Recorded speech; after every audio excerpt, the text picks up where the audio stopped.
Halo guys, selamat datang kembali di Republik Rupiah. Untuk hari Senin ini kita bakal kasih video analisis on-chain lagi untuk follow up dari yang hari Jumat kemarin. Kemarin hari Jumat tuh lumayan yang pada nontonin soal waspada volatilitas Bitcoin untuk pasar yang akan kembali. Nah, kalau misalkan kemarin kita lihat itu kan ngomongin soal volume pasar yang bener-bener lagi diem banget, terus harga Bitcoin lumayan sideways di situ-situ aja. Nah, cuman dengan kejadian yang kita lihat di akhir pekan kemarin, Bitcoin tuh sampai tembus ya. Dari yang tadinya udah lumayan nyentuh support sedikit, orang-orang pada mulai mikir takut nih jebol 25.000, terus tiba-tiba dia naik sekarang ada di 28.000 dolar. Setidaknya pas kami bikin video ini di hari Senin. Nah, kalau misalkan kita mau jawab pertanyaan ya, hari ini kita bakal lihat apakah yang pegang kendali pasar itu orang yang bullish atau pemegang Bitcoin yang bearish, atau kira-kira gimana nih pandangan yang bisa kita harapkan untuk Bitcoin dalam beberapa bulan ke depan. Yuk cari tahu hari ini, let's go!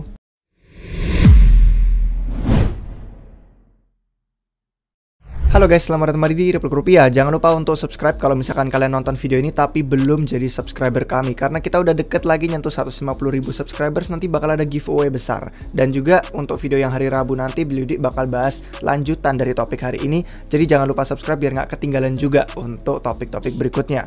Nah oke, jadi untuk yang pertama kita bakal jawab pertanyaan ya. Kayak yang di awal tadi saya bilang, apakah pasar Bitcoin sekarang yang tadinya udah nyentuh 25 agak bikin takut, apakah jebol supportnya nggak kuat, terus sekarang udah nyentuh 28.000, orang-orang jadi penasaran kan. Ini yang pegang kendali itu para bulls atau yang bears. Nah, dengan sedikitnya volume yang bergerak, entah itu on-chain, entah itu off-chain juga, bahkan kalau kita bisa lihat dari exchange yang menawarkan pembelian kripto secara terpusat, itu semua pertanyaan yang makin sulit dijawab sebenarnya. Cuman, kalian semua itu kan udah ngikutin Republik Rupiah sejak lama, khususnya yang udah sejak lama, itu tahu kalau kami itu berusaha kasih opini untuk ngelihat dari dua sisi yang utuh intinya. Jadi argumennya itu tidak berat sebelah untuk jaga pandangan skenario gimana kalau ternyata kita salah. Misalkan kita merasa bullish, ternyata salah. Itu lagi momentum bearish. Kalau kita malah merasa bearish, salah, momentumnya bullish, nah itu kita harus siap-siap. Makanya kami kasih judul video hari ini saatnya ngambil keputusan, karena kita bakal bahas itu. Oke, saya merasa percaya diri untuk yang pertama-tama nih ya, bahwa saya itu nggak tahu apa yang akan terjadi nih beberapa bulan ke depan. Itu udah pasti, nggak ada manusia bisa prediksi. Cuman kemungkinannya tuh kayak ngelempar koin. Peluangnya itu antara kepala, antara ekor, itu 50-50, setengah-setengah lah. Antara pasar tuh bisa lebih tinggi atau lebih rendah di akhir bulan Juni yang akan datang nih. Kita deket lagi mau masuk bulan Juni. Artinya pasar Bitcoin tuh bisa menyapu dua-duanya. Menyapu orang yang bearish sama menyapu orang yang bullish. Untuk kemudian bisa aja kita berakhir di titik yang sama kayak sekarang saat ini. Naik untuk terbang sampai to the moon dipikirnya orang, terus dibanting ke bawah untuk sampai dipikir kayak Bitcoin sudah mati, sudah kiamat, kemudian cuman balik lagi ke titik yang levelnya sama saat ini. Biasa kan pasar kayak gitu tuh mengejutkan. Volatilitas tuh ada di depan mata. Semua lebih lanjutnya bisa kalian tonton di video hari Jumat kemarin itu tentang metrik on-chain yang kami bahas. Cuman sekarang itu kita bisa melihat dari rasio risiko jual, atau kalau misalkan dalam bahasa Inggris ini dilihatnya sih sell side risk. Jadi ini memperhitungkan dari tekanan jual tuh seberapa tinggi kemungkinannya bahwa kita akan melihat penjualan Bitcoin yang besar. Dan kalau misalkan kita bandingin ya, ini ada dua garis kan. Itu garis utama yang perlu kita perhatikan. Kalau misalkan kita ngeliat di garis yang atas, itu kita bisa bilang relatif risiko tekanan jualnya tinggi karena dia biasanya itu ada di ekstrem pasar. Entah pasar lagi ekstrem di paling tinggi atau ekstrem di paling bawah. Kalau misalkan di ekstrem di paling tinggi, itu pasti ekstremnya pas orang-orang jual Bitcoin karena pengen take profit atau ambil untung. Kalau misalkan dia ekstremnya pas lagi di bawah, itu artinya orang-orang pas lagi cut loss karena dibanting, atau dia panik, atau terus takut misalkan Bitcoin bakal turun lebih dalam lagi. Jadi garis yang atas ini melihat pasar di titik-titik yang paling ekstrimnya, entah ekstrim paling atas, entah ekstrim paling bawah. Kalau kita melihat yang di bawah, ini justru nilai yang cukup rendah di mana orang-orang itu malah lumayan nggak tertarik untuk ngejual Bitcoin. Lebih ke kayak ya udah dipegang dulu aja deh.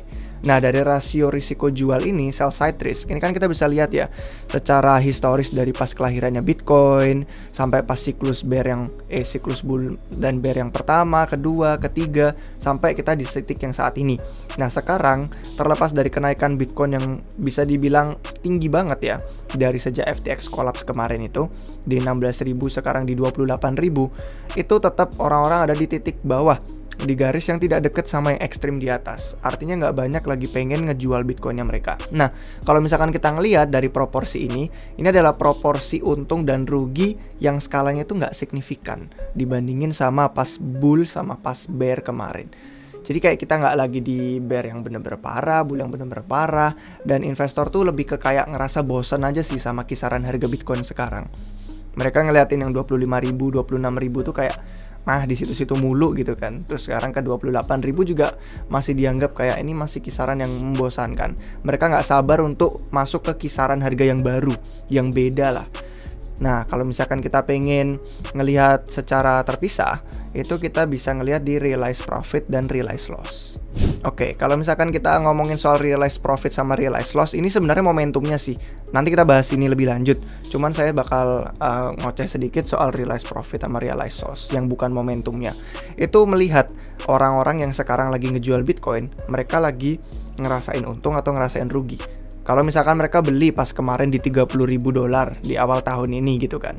Terus sekarang mereka ngelihat Bitcoin turun ke 25 nggak tahan karena emang cuman trader jangka pendek, terus ngejual, artinya dia ngerasain kerugian. Tapi kalau misalkan mereka belinya pas di FTX collapse 16.000 terus baru dijual sekarang 28.000, mereka ngerasain keuntungan. Itu yang dinamakan realized profit sama realized loss. Dan mereka ini adalah alat yang saya suka karena mereka tuh menilai lingkungan pasar Bitcoin secara on-chain lagi kayak apa. Nah, kalau misalkan kita fokus sama pemegang BTC yang jangka pendek, itu sebenarnya saya nggak bisa tunjukin chartnya di sini karena itu level Glassnode-nya itu akun yang profesional sih, dan saya bukan punya akun yang profesional. Cuman tadi sempat nonton salah satu video di YouTube-nya Glassnode membahas bahwa pemegang Bitcoin yang jangka pendek itu sekarang titik MVRV-nya itu ada di 25.800. Itu bisa dibilang kasarannya itu kayak titik mereka ngeluarin modal untuk beli Bitcoin. Jadi selama kita ada di atas itu merupakan support ya, bisa dibilang. Kalau bulls atau orang-orang yang lagi bullish itu lagi megang kendali pasar Bitcoin sekarang, bisa dibilang 25.800 itu supportnya. Tapi kalau 25.800 itu levelnya nggak kuat untuk pemegang jangka pendek Bitcoin, artinya ya ada sinyal kemenangan untuk tim yang bearish, untuk yang merasa Bitcoin lagi di lingkungan bearish saat ini. Nah, itu kalau misalkan kita lihat. Sekarang kita bahas momentumnya nih. Nah, di sini kita bakal ngelihat momentum realized profit. Yang ini khusus profitnya dulu. Yang lossnya nanti kita lihat. Nah, untuk melihat momentum realized profit sekarang itu memang masih tinggi ya hitungannya, kalau dibandingin sama level-level rendah sebelumnya. Nah, sekarang masih di kisaran yang lumayan tinggi. Sejak FTX collapse itu udah lumayan tinggi karena awal tahun 2023 ini kita bener-bener ngerasain kenaikan Bitcoin yang signifikan. Dan kalau misalkan kita lihat, meskipun tinggi dia mulai mereda nih. Dari yang tadinya di sini pas kemarin udah nyentuh 30.000, terus sekarang mulai mereda momentum realized profitnya. Jadi ini mirip-mirip banget sama grafik pas tahun 2019 kalau misalkan kita mau lihat nih. Ya kan?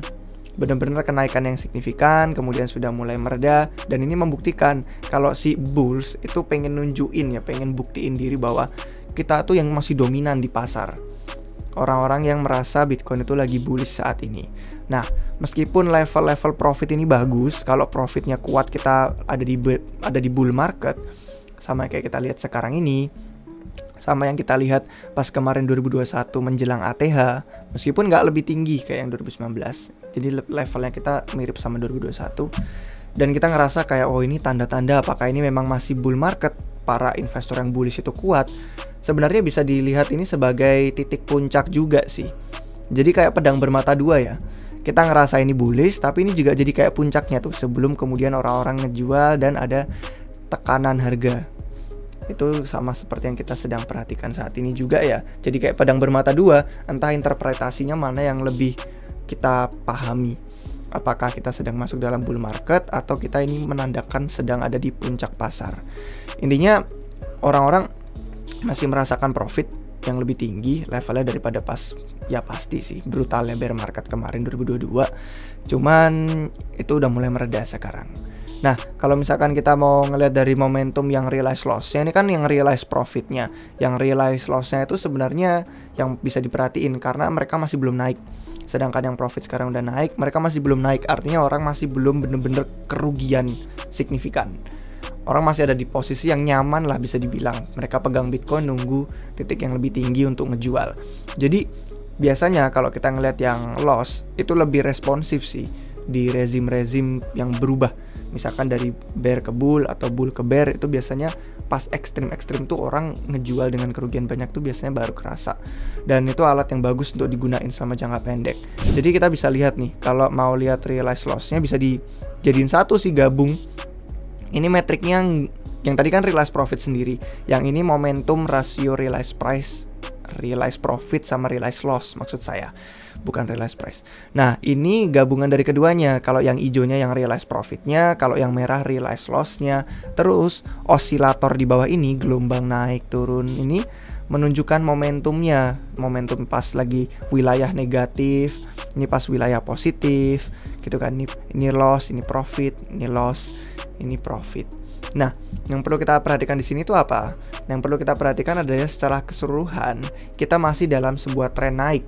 Kita masih dalam wilayah positif. Masih orang-orang lebih cenderung merasakan profit ya, realized profit mereka. Dan secara bawaan, asumsi saya Bitcoin ya masih akan terus merangkak lebih tinggi gitu. Nah, cuman sampai dia berhenti. Kalau misalkan nih nanti Bitcoin berhenti, saya masih merasa optimis, cuman waspada. Dan kalau saya perhatikan momentum ini ya, ini sebenarnya kelihatan, ini kan sebenarnya data historis ya, nggak mencerminkan ke masa depan tuh seperti apa. Cuman kerugian, naik turunnya osilator ini, profit loss itu bisa diantisipasiin kalau ngeliat dari data historis. Nggak bisa yang namanya kenaikan tuh selalu naik terus menerus, orang selalu untung terus. Pasti ada siklus pasar yang menandakan kita lagi berubah. Dan di bagian bawah grafik ini yang perlu saya perhatiin kalau misalkan dia tiba-tiba masuk ke wilayah negatif. Artinya condong lebih besar ke realized loss-nya daripada realized profit-nya. Nah, intinya sih guys, kalau misalkan kita ngelihat dari metrik ini, dan kalau misalkan kalian nonton video hari Jumat kemarin lebih lengkap sih untuk volatilitas pasar Bitcoin yang akan datang. Saya cuma bakal ngomong beberapa hal aja sebagai penutup video. Suatu saat nanti tren kenaikan Bitcoin itu bakal tersandung istilahnya ya. Yang naik gitu kan, ada saatnya akan turun juga nanti dan jatuh. Dan ya sangat mungkin kita lagi ada di titik itu sekarang, lagi ada di titik yang siap untuk jatuh ke bawah. Kita nggak tahu, mungkin juga malah kita lagi ada di titik untuk perlu naik lebih tinggi dulu, bikin para investor yang bullish itu lebih semangat sebelum akhirnya dibanting gitu kan. Kayak psych gitu, dipikirnya lagi bullish, momentumnya ya udah silakan sekarang 28.000 di hold, nunggu sampai ke 30.000 atau ke atas hanya untuk dibanting. Prediksi pasar tuh mustahil, intinya nggak perlu diambil pusing lah kalau ngelihat gerakan Bitcoin itu. Secara pribadi saya tuh jarang banget yang namanya kayak FOMO, dan saya orang yang lebih ke kayak gampang puasnya. Kalau misalkan ada Bitcoin di harga yang relatif murah untuk saat itu, saya lebih ke kayak DC aja. Terus kalau misalkan lagi dalam posisi yang lumayan profit signifikan dan mungkin ada kebutuhan di hidup saya yang saya perlu jual, ya saya jual aja. Saya nggak ambil pusing sih, nggak kayak pengen cuannya paling maksimal, terus paling belinya itu diskon yang paling murah. Saya tetap punya pola pikir yang santuy, dan sebenarnya di kondisi makro yang saat ini lebih ke megang cash itu juga penting. Cash is king kan orang-orang bilang di saat-saat yang penuh ketidakpastian. Dan ya untuk jaga-jaga aja mengarungi badai ekonomi yang lebih luas jika segalanya akan memburuk. Nggak ada yang tahu, kita nggak bisa prediksi. Makanya saya bilang banyak banget sinyal yang campur aduk di luar sana guys. Sinyal-sinyal yang orang-orang tuh bilang, wah kan ada malapetaka nih dari sisi AS, dari sisi Cina segala macam. Tapi ada yang lainnya percaya, oh ini semua bakal bikin to the moon, pasar kripto tuh bakal naik terus. Terus ada beberapa orang yang ya percaya dua-duanya. Kalau saya lebih ke kayak mewaspadai dua skenario itu sih. Pasar komoditas itu lagi lemah. Tembaga contohnya itu lagi nunjukin kelemahan. Terus pasar minyak sedang turun juga, padahal pasokannya terbatas. Terus imbal hasil obligasi Amerika Serikat lagi naik, tapi emasnya tetap bertahan di situ-situ aja. Ya, kalau kita itu sedang hidup di zaman yang penuh sinyal campur aduk, saya pikir sekarang adalah waktu yang paling bijak untuk nyiapin diri aja menghadapi dua skenario yang selalu kalian harus ingat, bisa aja saya salah. Gitu aja. Lebih mudah lah. nggak terlalu dipusingkan. Jadi intinya saya nggak merasa terlalu bullish, saya nggak merasa terlalu bearish juga. Dalam banyak hal saya cuman duga pasar Bitcoin paling akan gerak membosankan doang selama bulan-bulan yang akan datang. Mungkin cuman bakal volatil, tapi volatilnya sideways di kisaran yang bikin orang bosan selama bulan-bulan yang akan datang gitu sih menurut saya. Kalau misalkan kalian tertarik untuk tahu soal lingkungan makro, kenapa kami bilang ada banyak ketidakpastian, ngomongin soal likuiditas pasar global, itu semua nanti bakal dibahas lebih lanjut sama beliau di hari Rabu. Jadi jangan lupa subscribe biar nggak ketinggalan video untuk hari Rabu itu. Dan ya pengingat juga, tadi akan ada giveaway untuk 150.000 subscribers. Jadi kiranya itu sih guys untuk video hari ini, semoga bermanfaat. Kalau misalkan kalian suka, jangan lupa kasih jempolnya. Kalau tertarik untuk lihat metrik-metrik on-chain yang kami kasih tahu hari ini, bisa cek deskripsi di bawah. Itu ada referral kami untuk menggunakan Glassnode. Sampai jumpa kan semua di video yang berikutnya guys. Cheers!